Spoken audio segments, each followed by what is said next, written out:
Good morning, good morning. This is Linda, and we are going to look at a few things that I'm working on right now.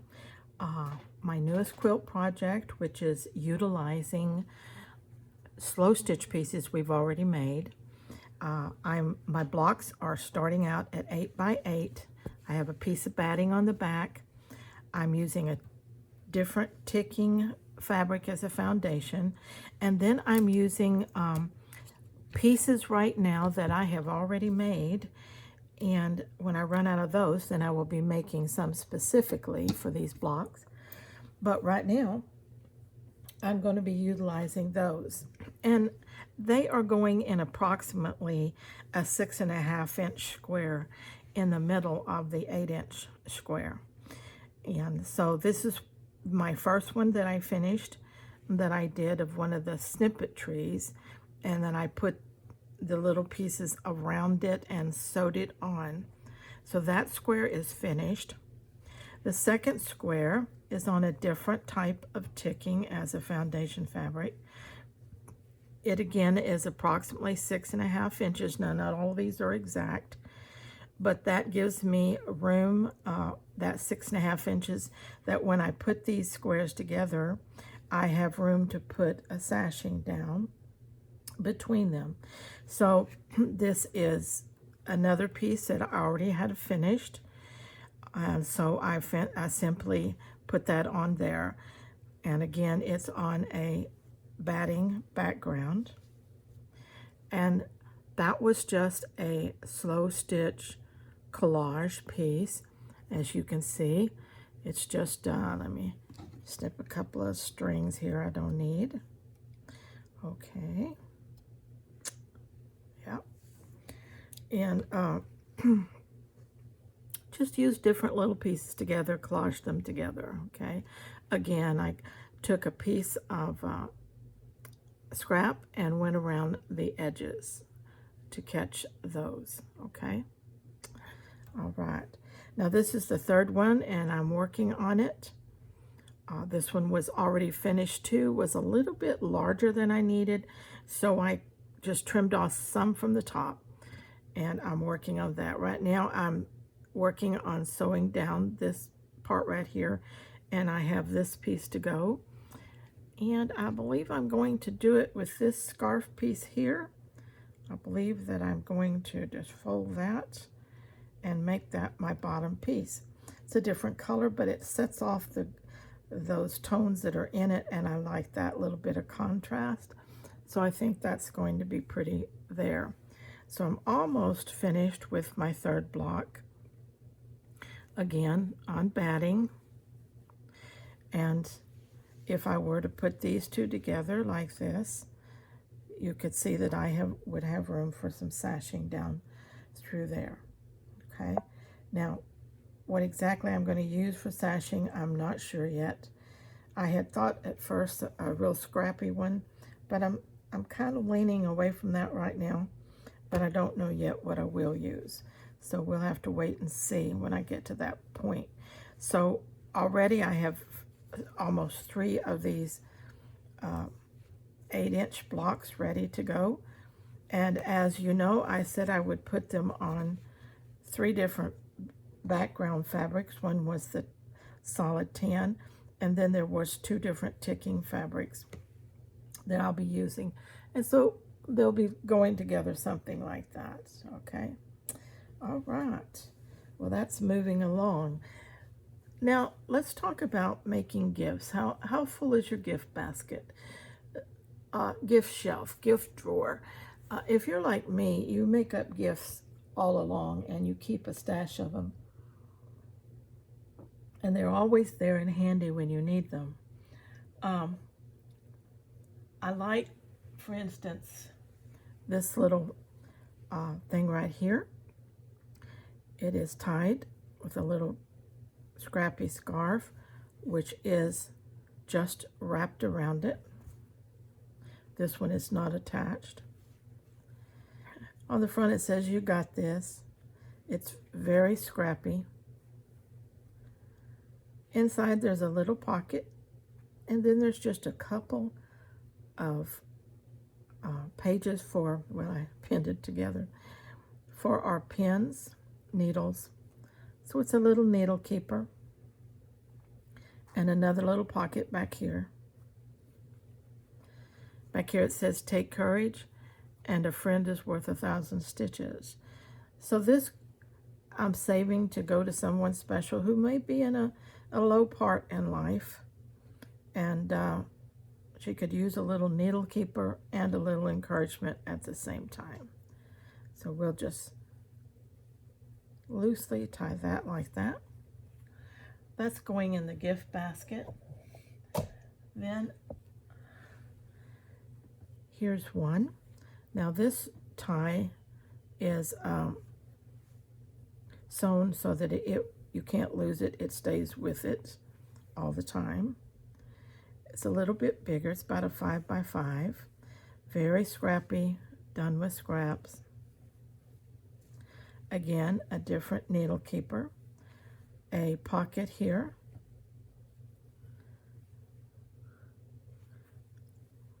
Little pages, not too many. Each of these pages can hold needles. This is another little pocket in here. Okay, needles and pins. Isn't that cute? What a great gift. And it's all made out of your scraps. It doesn't take a long time. Going in my gift basket. The next time I have a gifting need, I can just grab this out. All right. Now I have another one. Okay, this is about a 4.5 by 4.5. Just a little wraparound closure there. And you get the strings off. Again, very scrappy. You can see this was a t-shirt that had all this bling bling on it. Can't do a whole lot with that through a sewing machine or anything. So it was a great item to cut up and hand stitch into this. All right. So let's open it up. Again, a little needle keeper, but actually,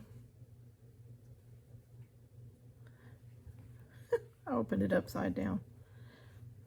Well, that's because, dummy that I am, I put the button on the wrong side. But you know what? That doesn't really matter, does it? You can close it on the back side. Yeah, that'll work. And I might even sew another decorative button on this side. That's what I'll do. So that it'll have a pretty button on both sides. Let's see what I might could do here. I could do this handmade. That would look kind of cute. And let it just tie and close on the back side. But when you open it up, it's a little needle keeper. It has a pocket.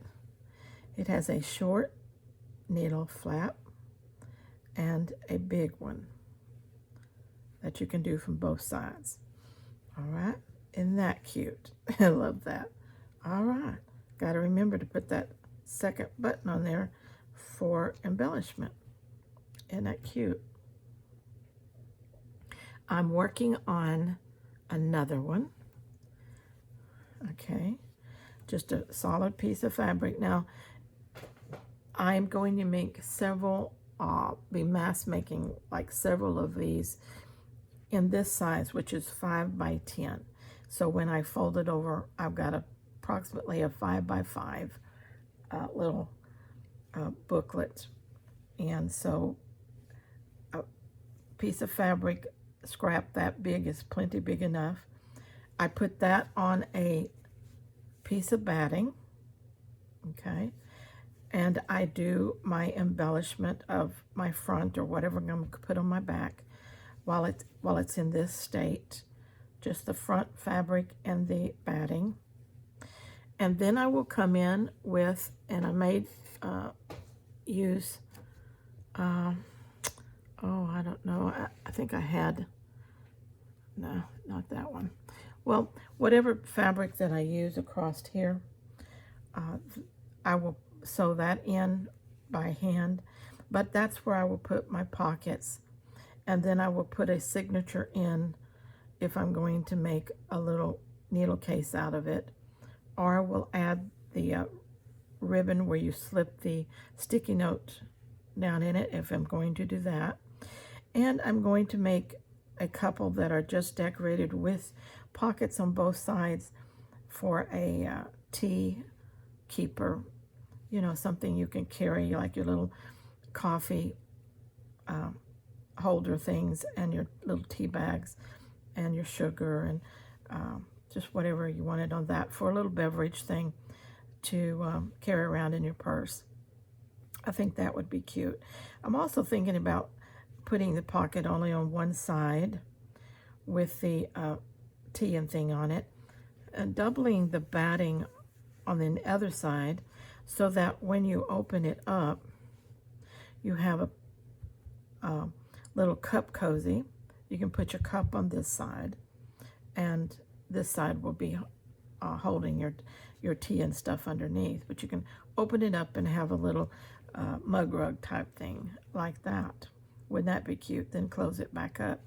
And doubling the batting on this side would help any condensation or anything like that from going through to your countertop, desktop, or wherever you're opening it up at. So that's a thing I'm thinking about, and I may try it with this very one. See how that idea turns out. And when it's turned over, that is going to be the front. I like that. All of this is scraps here. And then I will be making a closure on this, and I'm thinking that I will probably just, again, I can sew a like a scarf piece.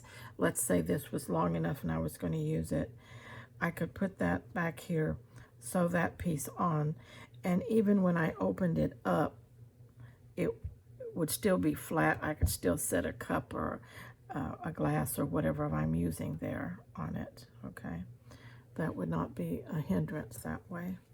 So these are some ideas that I'm working on at the moment, and I think they're all doable. They're all out of scrappy material.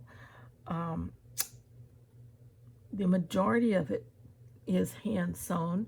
Occasionally there might be I do a little something on machine for a reason or whatever escapes me at the moment, but sometimes I do. Oh, where is it? I think, no, that was all done by hand. But anyway, it doesn't matter if you want to do your machine work on it or your hand work, just whatever you want to do. But for those of you who are definitely into slow stitching handwork, these are all wonderful little projects for making gifts. A lot of time what's fun is, you know, if you're on Etsy or other places where they're selling little small project bags, those are great things to pick up. If you do not have a theme in mind or whatever, or maybe you don't have a lot of diversity in scraps, picking up a few of these helps so much, because when you pull them out, try to design out of what's in the package, and pull in something else if you need to, but that really helps you to increase your design activity. It increases your stash diversity, and so pick up some of those from time to time. And there are quite a few shops out there that offer that, including my own, Icky Chic Designs. But so you can find something somewhere that you like. A lot of them are very reasonable, under $5. And so what a cool thing to do for yourself, or even gift it to somebody else. Okay, those are what I'm working on right now. So those are my big projects.